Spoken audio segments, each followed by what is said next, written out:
Then we try with this. It's a pleasure being here. I feel really honored by the invitation and by these fantastic speeches beforehand. So I feel very humble about this.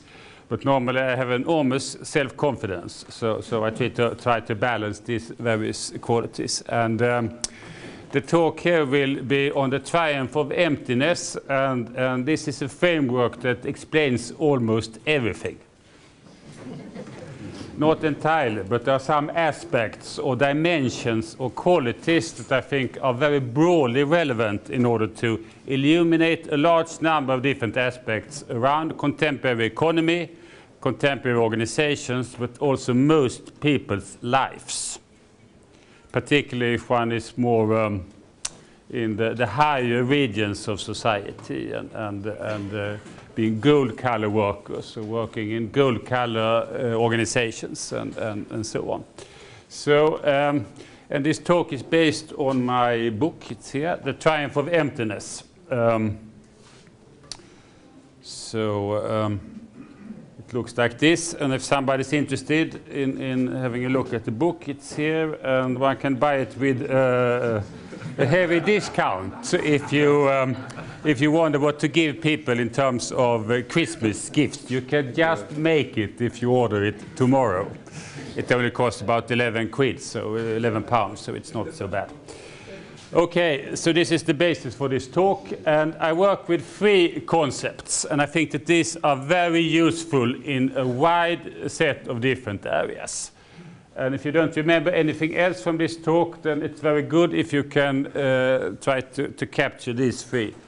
Grandiosity, illusionary arrangements, or window dressing. You can pick whichever term you like. And the third is zero-sum games. You can still hear me? Yes. Yep, good. So these are the 3 concepts. And I should perhaps say, in addition to what Vallando said before, that we do in my research group a lot of in-depth research of organizations. So we go out in organizations, we look at managers, managerial lives, observations, interviews, re-interviews, interviews with subordinates, and learn about the context. So over 20-25 years, we have done a large number of in-depth studies of organizations. So we like reality. Well, we don't like reality. Nobody does. But we like to study reality and take it seriously. A lot of people are not so interested in reality, even in research, and also in management sometimes. But we've done that for a large number of years. And then slightly cynical understanding sometimes appear, but I think it's very important then to try to work in a brutally honest way if your empirical studies and observations indicate that this is motivated. We all like good news, but sometimes bad news are even more useful to consider. So the basic for this is very much then a lot of in-depth studies of various phenomena. So the first concept here, grandiosity. I define this as efforts to increase status, self-esteem, and improve image without any particular substance behind this. So there are no performances, no behavior, no competence, but we do things in order to boost ourselves, our occupations, our organizations, our societies, so it sounds really impressive for others and for ourselves. This is grandiosity. And my thesis here that we live in an age where grandiosity is exploding. We like to make everything as remarkable and fantastic and is as impressive as possible. And I have a large number of illustrations on this. And examples are that we live in knowledge society, of course, where the creative class is dominating, and we're all into innovation and fantastic other phenomena like that. All goods, they're not there to meet our needs, but they should express our identity and show our grandiosity in terms of who we are or who we like to be. So one should have branded goods in everything from one's knickers and upwards, optimally.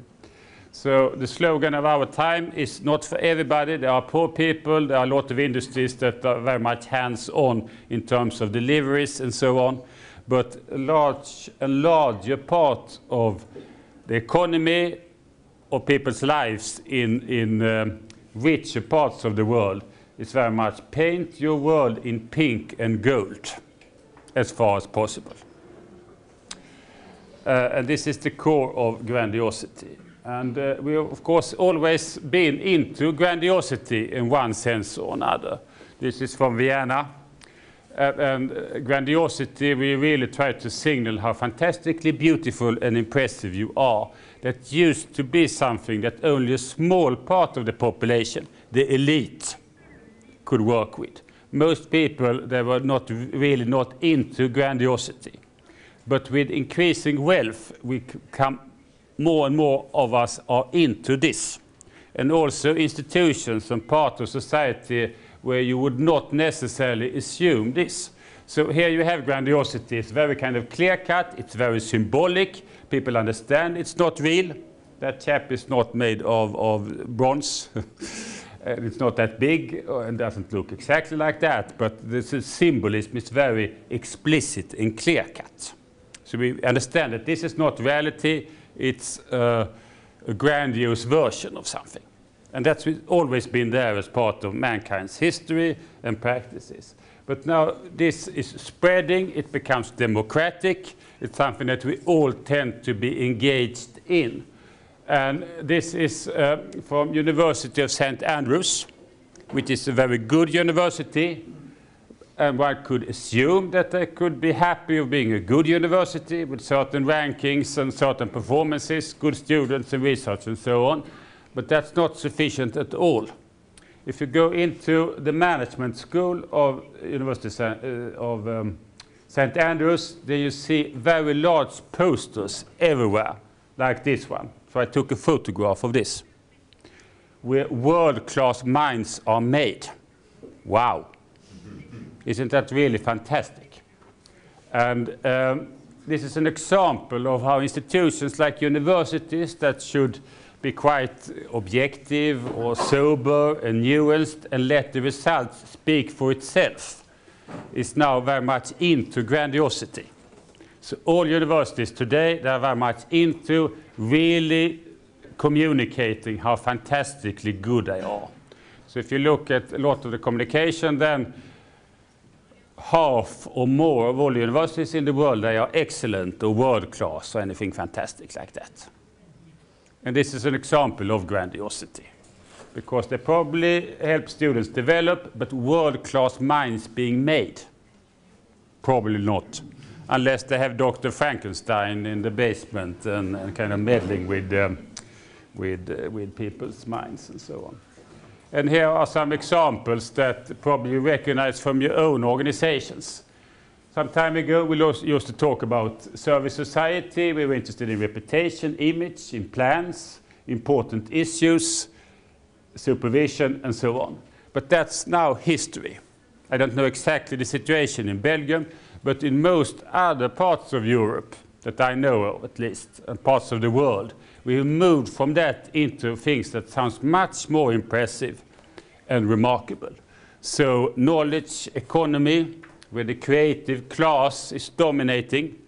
So there's one chap, Richard Florida, that talk about the creative class, and of course that's 30–35% of everybody belongs to this fantastic category. It's very impressive, but it's probably not particularly accurate.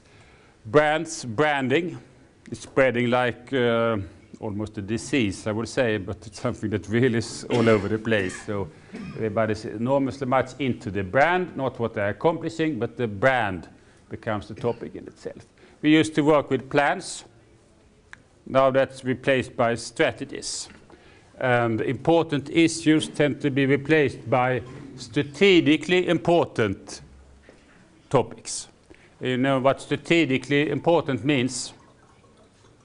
If you ask people what they mean by strategic, 9 times out of 10 they answer important.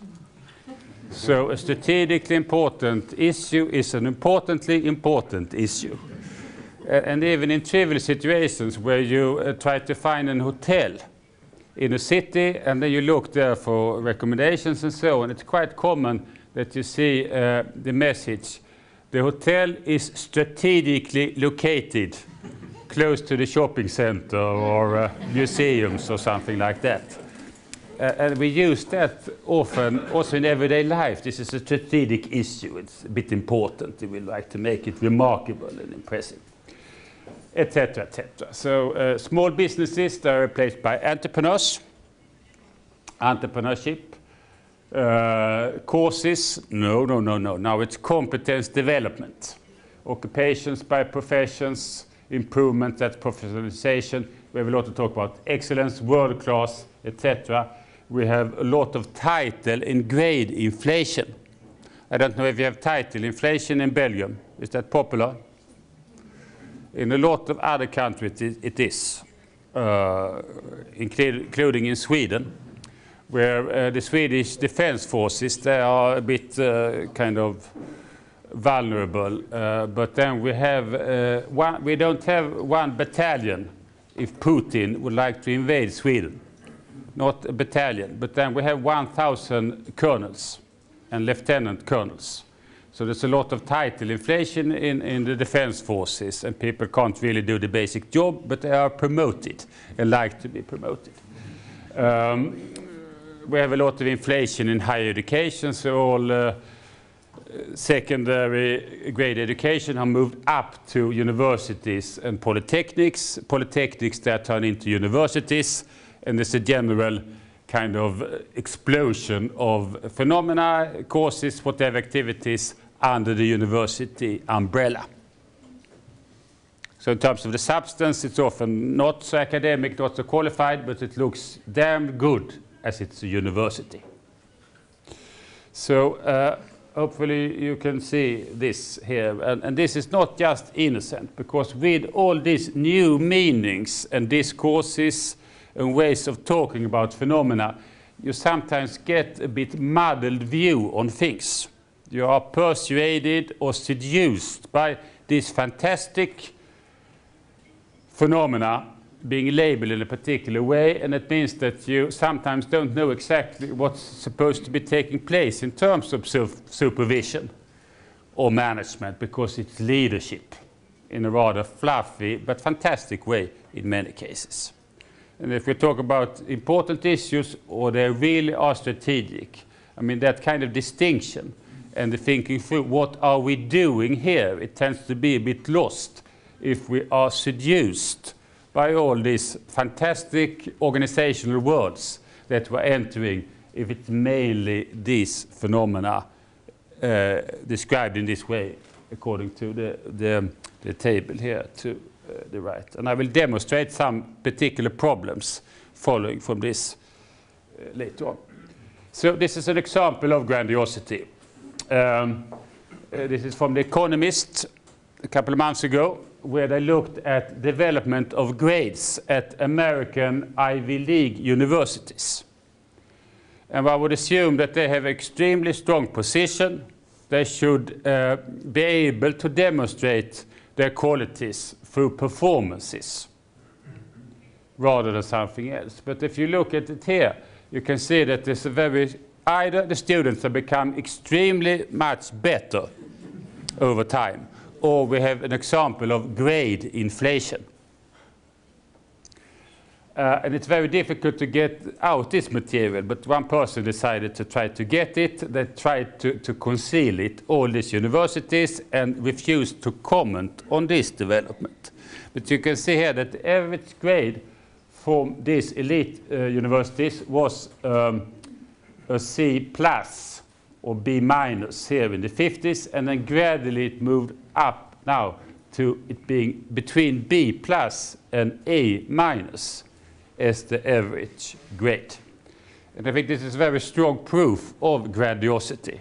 Presumably the students, they are as clever or stupid as ever, but grades go up. We see that in the Swedish school system as well, where pupils, they are going down probably in terms of qualifications, but the grades go up. And this can be seen as quite innocent, or you make the student happy, or customer-oriented, or whatever. But this is not unproblematic, of course, because the value of a grade for the person in terms of feedback, for employers, for quality assurance and so on is a bit being lost. And I think that higher education all over the world is following this trend. And this is a key quality that is being seriously weakened because of grandiosity. Everybody likes to appear really good and have fantastic good students, so then you upgrade them in this respect without necessarily looking at what they can do and what they are performing. So my thesis is that a large part of the economy, not all parts, but significant parts of the economy or working life is moved from an economy of production to an economy of persuasion. So more and more people are into persuasion, talking to others how fantastic good we are, how impressive we are. And according to some American economists, about 25% of the American labor force in 1995 was into sweet talk. The job was very much convincing others about their qualities. Teaching is very much about this as well. And it's probably increased since then. So the idea here is that we are all in our organizations, occupations, lives trying to boost ourselves, what we can and what we do. And this is not unproblematic. Because related to this is a large number of resources being put into window dressing or illusionary arrangements. So a lot of energy, time, talent and so on is into building structures, producing events, labeling phenomena, so it really appears in the right way. Increasing number of people, they live in PowerPoint reality, as I do now. I mean, I'm into PowerPoint reality, I'm into sweet talk. My task here is to convince you I have something important and interesting to say, and you should find this stimulating or thoughtful or whatever. So I'm an example of this, but to my defense, I normally say that my PowerPoints don't make people happy. It makes them a bit depressed instead. So it's a form of PowerPoint reality, but with a slightly different touch than what is common. So we have a lot of centers of excellence all the time. Many organizations, there is an explosion of policies, plans, programs, branding, visions, which tend to be increasingly disconnected from reality, what actually is happening. And a large number of people, they complain about our value statement that is very popular in Sweden to talk about all the time. They have very little bearing on what actually takes place in organizations. So a lot of these illusionary arrangements where you structure organizations, you have designs, you have a lot of activities that really sounds good and are there in one sense, but they are there in order to produce a nice surface. It's like window dressing. And this is unavoidable and fine to an extent, but it's also problematic if it leads too far, and I think it does. So here's an example of this. We did a case study of a consultancy project where one very large multinational corporation was formed after the merger of two other companies, and then they should try to produce a lot of savings, cost savings through rationalizations of administrative procedures.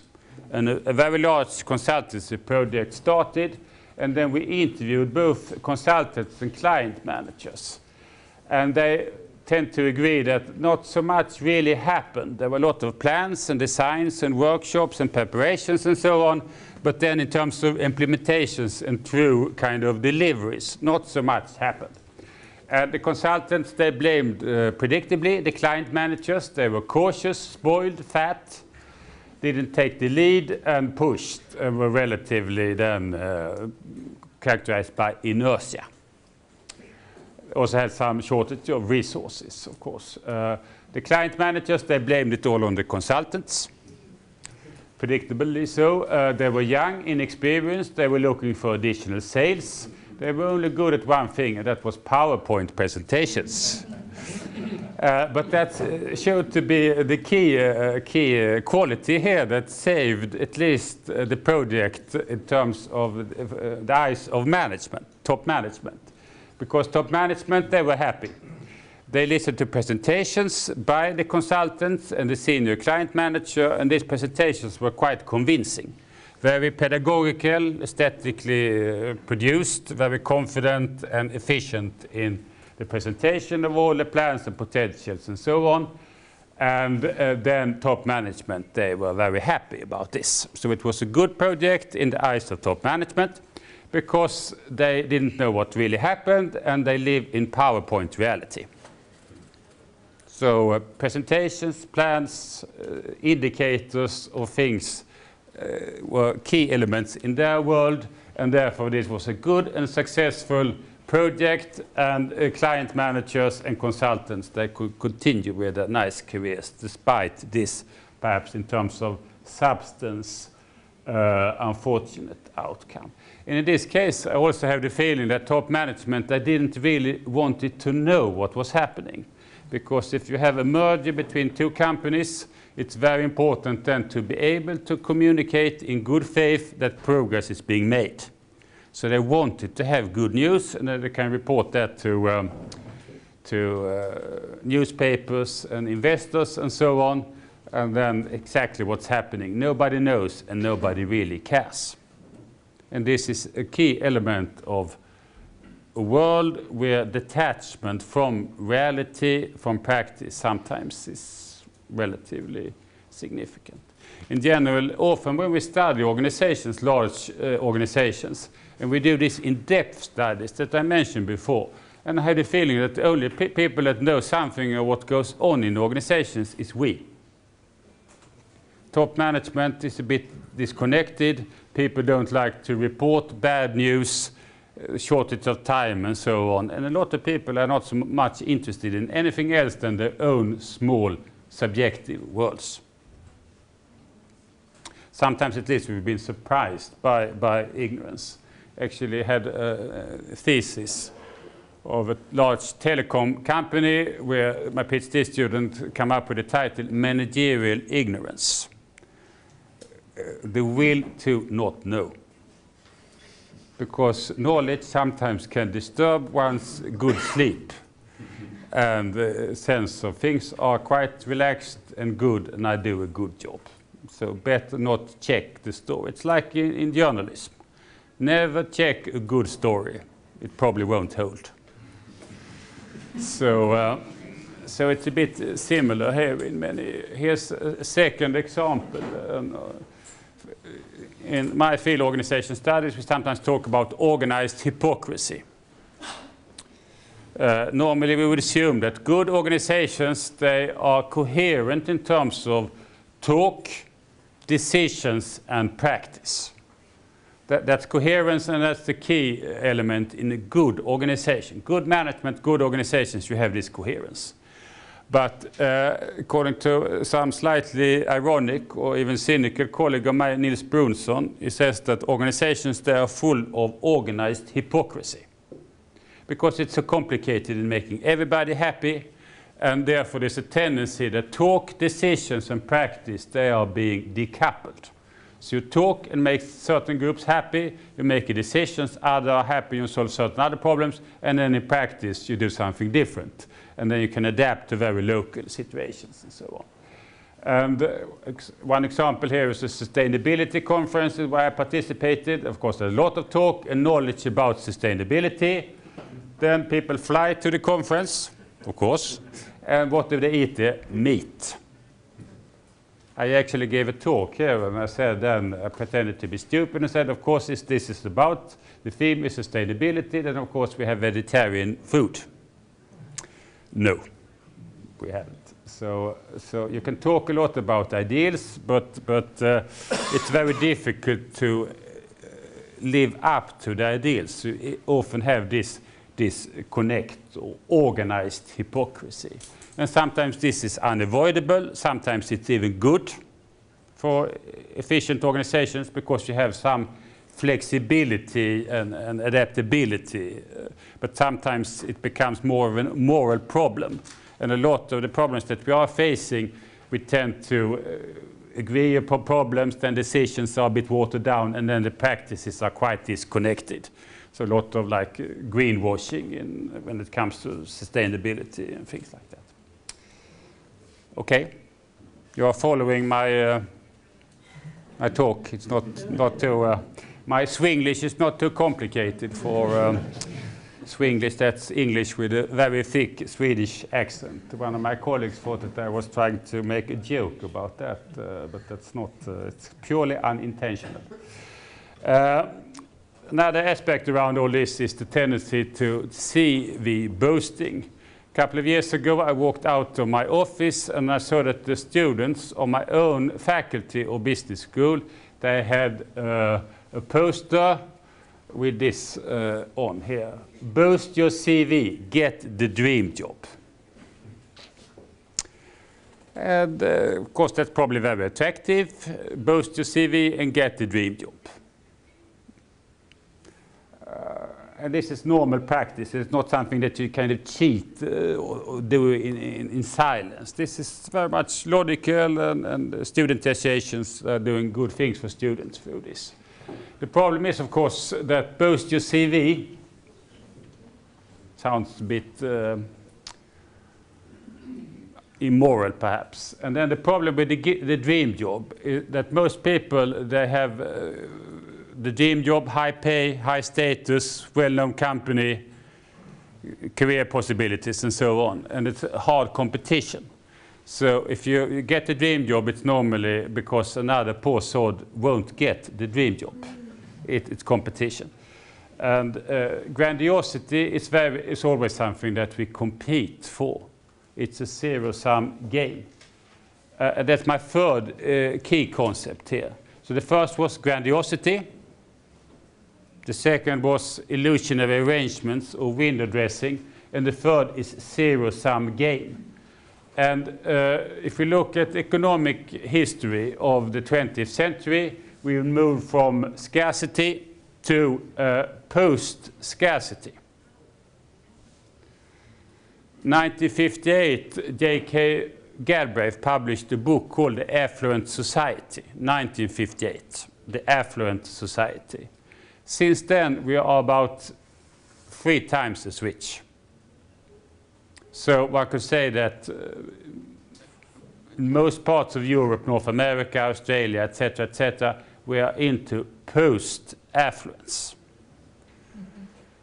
The problem is that we really have too much of everything. We have too much education. We have too many clothes. In many countries, then about 1/4 of all food is wasted unnecessarily because we are so stinking rich. Not everybody. There are poor people. There are a lot of increasing differences between people in terms of wealth and so on. But in most countries, we are historically seen extremely rich. So we live in post-scarcity society. And here, a lot of attention moves then over to how are we doing compared to others. It's not so interesting what we have ourselves. What's interesting, how are we performing, how are we consuming, what are our wages compared to other people that we are comparing ourselves with. That is the key element. I mean, in poor societies, it was very much your own needs in relationship to your possibilities. But now it's very much then this zero-sum game. So we benefit not from more consumption, from higher education, or whatever, but we benefit from this in relationship to what others are having. And this is called, by the economists, then, positional goods. We can make a distinction between non-positional goods. You are hungry, you get food, and then you are satisfied. That's non-positional. But positional goods is like you have that amount of education, and then you can get a good job. But if others, they get even more education, or get a degree from a better or more high status location, where world-class minds perhaps are being created, then you are in a weak position because it's very much zero-sum game. And status, self-esteem is very much into this social, positional type of gaming, and that means with increasing economic growth, then more and more aspects of life are being put into this zero-sum gaming. And some people say that based on this, economic growth is meaningless in very rich countries. It doesn't increase happiness, it only increases the competition between people of the relative position. It's an excellent book on this by Fred Hirsch, The Social Limits to Growth, which I think is really an eye-opener and definitely worth reading. We have a large number of different examples, from vacations to traffic. There's a lot of traffic jam here in Liège, and that illustrates this issue as well. So we're very much into zero-sum game. And grandiosity is also a part of all this. So only 5 minutes. 5 minutes, okay, so I should speed up a bit. We jump over. We have a lot of drivers behind this grandiosity. It's very much that we live in an economy of persuasion, where so many key actors need to convince others that we need these services from universities, from consultancy firms. You really need this in order to have a happy life. So marketing, consumption, branding is extremely important, while pure production is not so crucial anymore. I have 3 grandiose examples of this grandiosity.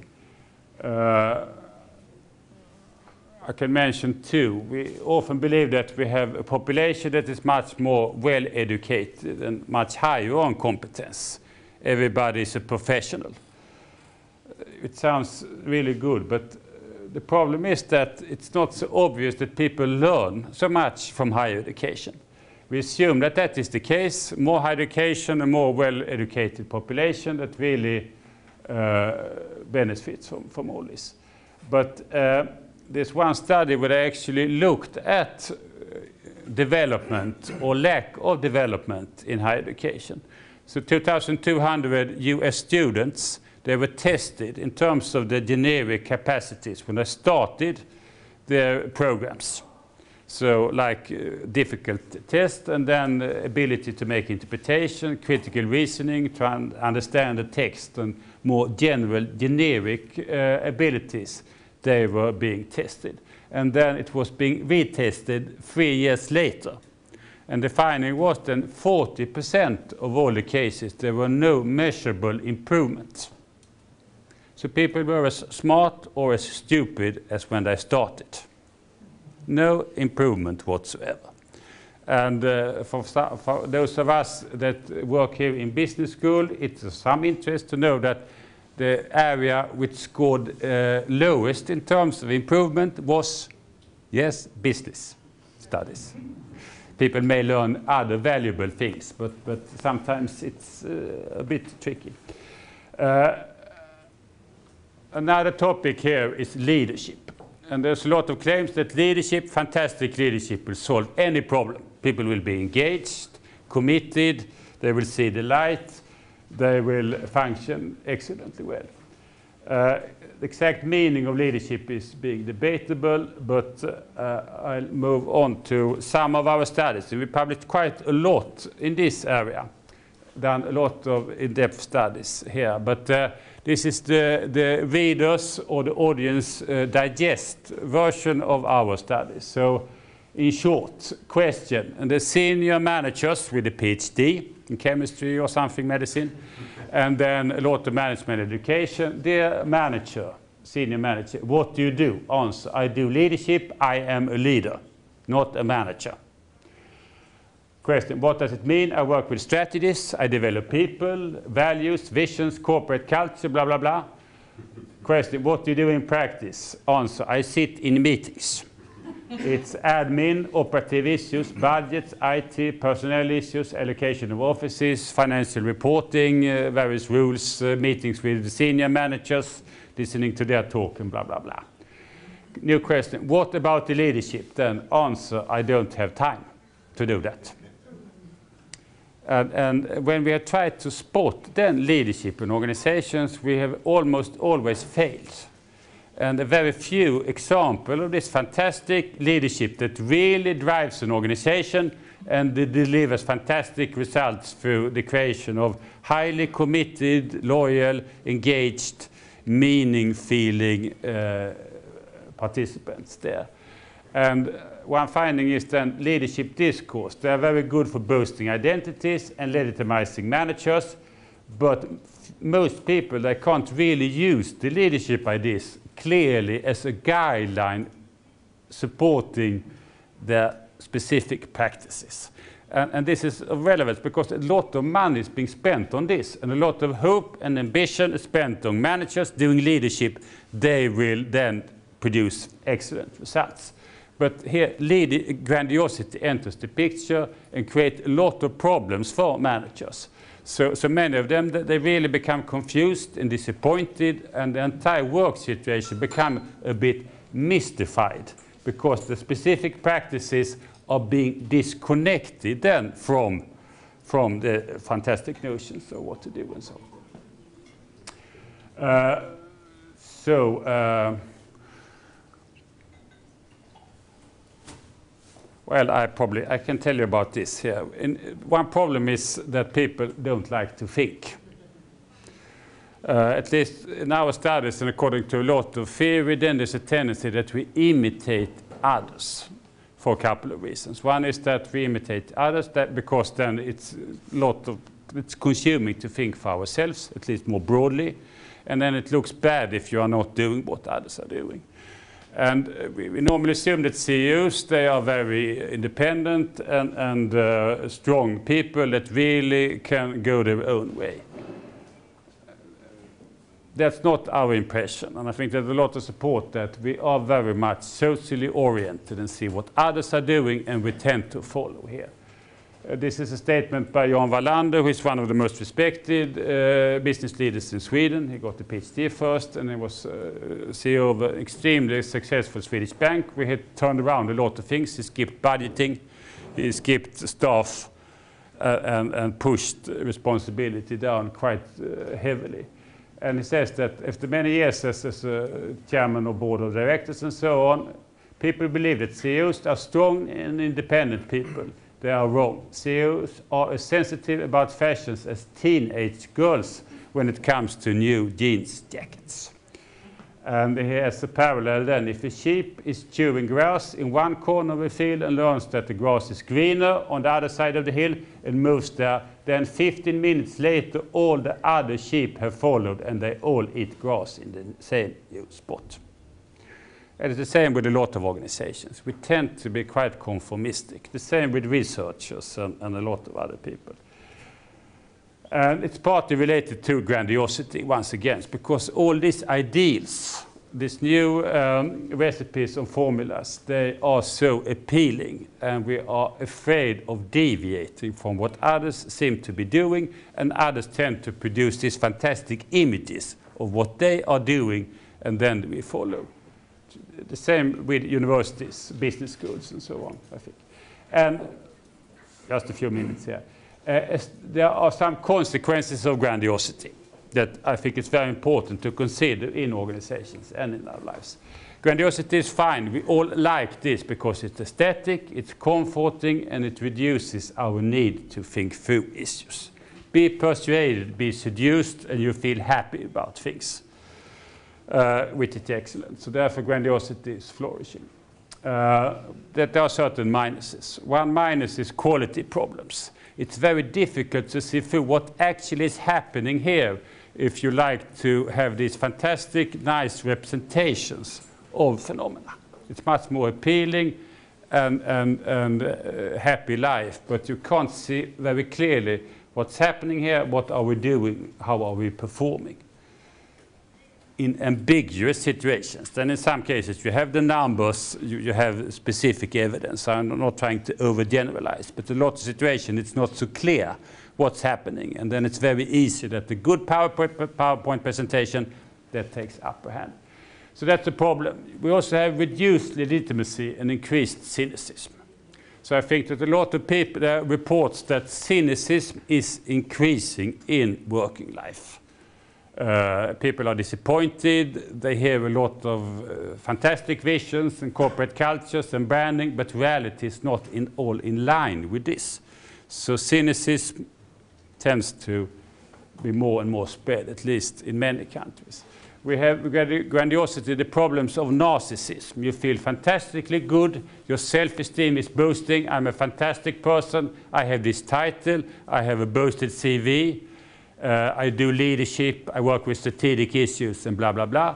But then the opposite then easily appears, that you feel empty, a bit depressed, fooled by all these pretenses. I got an email by one chap recently. He said that he got a job and he was a strategic product manager in a company and felt really great for 10 days. And then he discovered that there were 75 other people that were strategic product manager in this large company, and they were all doing quite routine jobs. And then, of course, your self-esteem tends to, like a yo-yo, between the fine title and the opposite. A fourth consequence is functional stupidity.